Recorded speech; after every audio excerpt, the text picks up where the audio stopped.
सुंदर है ये, फुल ट्रायम्फ के जैसा।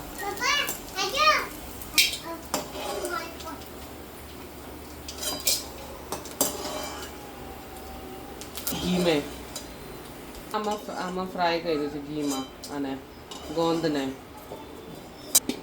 બસ આવી રીતે ફૂલી જાય એવી એટલી મિનિટ।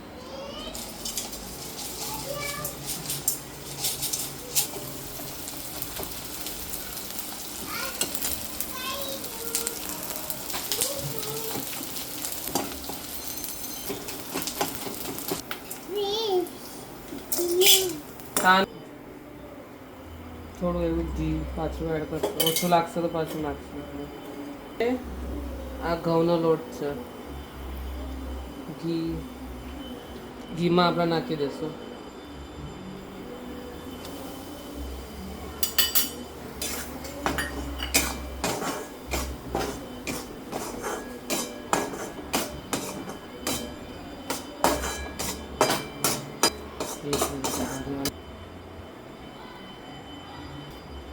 આ થોડો ઉપરથી હજી ઘઉં લીધું છે અને લોટ લીધો છે અને આ ઘી છે, હજી ઘી આમાં થોડું વધારે હોય।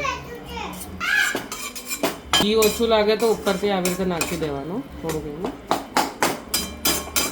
આ લોટ શેકાય થોડો ગોલ્ડન બ્રાઉન જેવો થાય ત્યાં સુધી આપણે શેકાવા દેવાનું।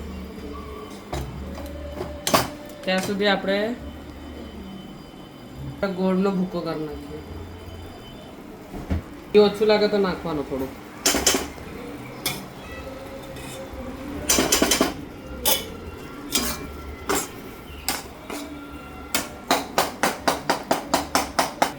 ગોલ્ડન બ્રાઉન થાય ત્યાં સુધી શેકવાનું। ગોળનો આમ ભૂકો કરી નાખવાનો।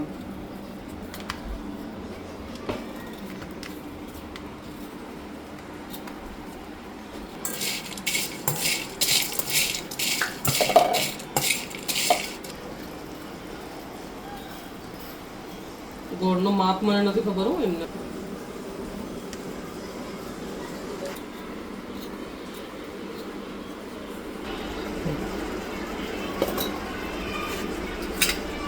આ ડ્રાય ફ્રૂટ્સ છે, તમે ડ્રાય ફ્રૂટ્સ તરફથી કોઈ બી લઈ શકો છો। આ જો ધીરે ધીરે ગોલ્ડન બ્રાઉન થાય છે, વચ્ચે વચ્ચે મિક્સ કરતા રહેવાનું અને હલાવતા રહેવાનું તાકી બેસે નહીં નીચે।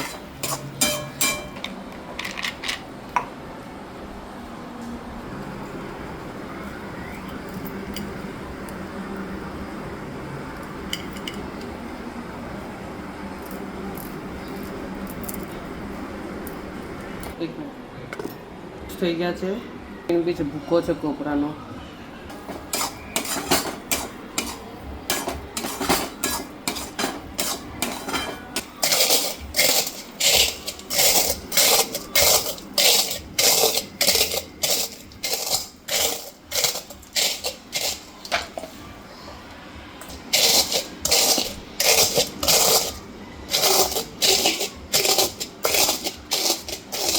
આને થોડો ભૂકો કરવાનો, નાખી દેવાનો ગોળ ભૂકો કર્યો છે।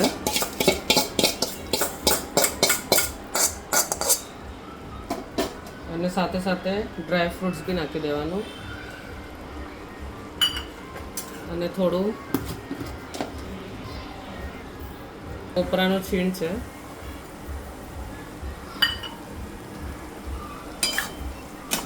હવે મિક્સ કરશું। ગોલ્ડન બ્રાઉન થવા આવ્યો છે જો કલર।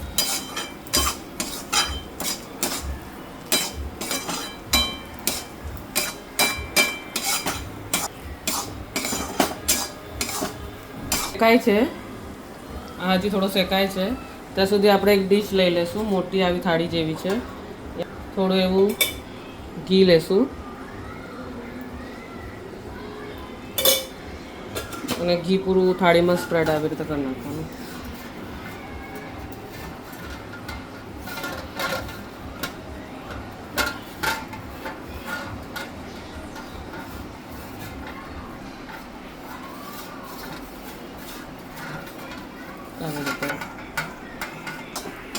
આને સ્લો થવા દેવાનું, ને તો કાચું કાચું લાગે. એટલે ધીરે ધીરે આવી રીતે ગોલ્ડન બ્રાઉન થાય.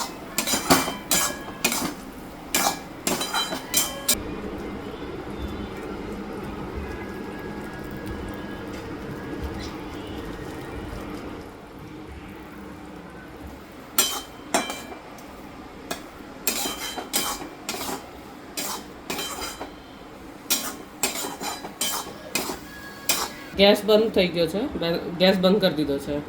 ગેસ બંધ કર્યા પછી આ જે ભૂકો કર્યો તો ગોળનો એ આપણે નાખી દઈશું.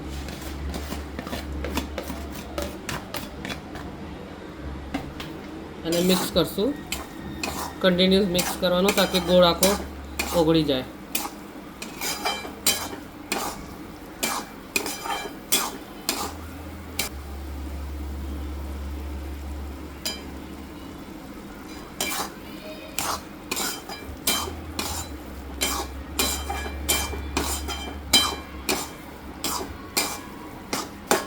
હવે આને થાળીમાં ઘીવાળી જે થાળી કરી હતી એમાં આપણે નાખી દેવાનું.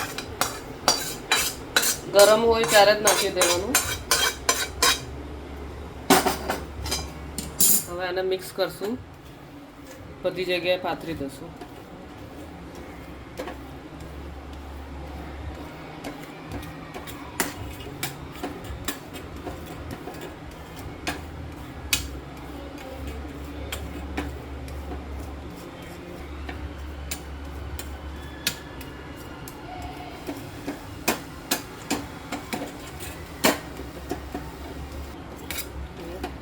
ગરમ હોય ત્યારે જ આવી રીતે સેટ કરીને નાખી દેવાનું.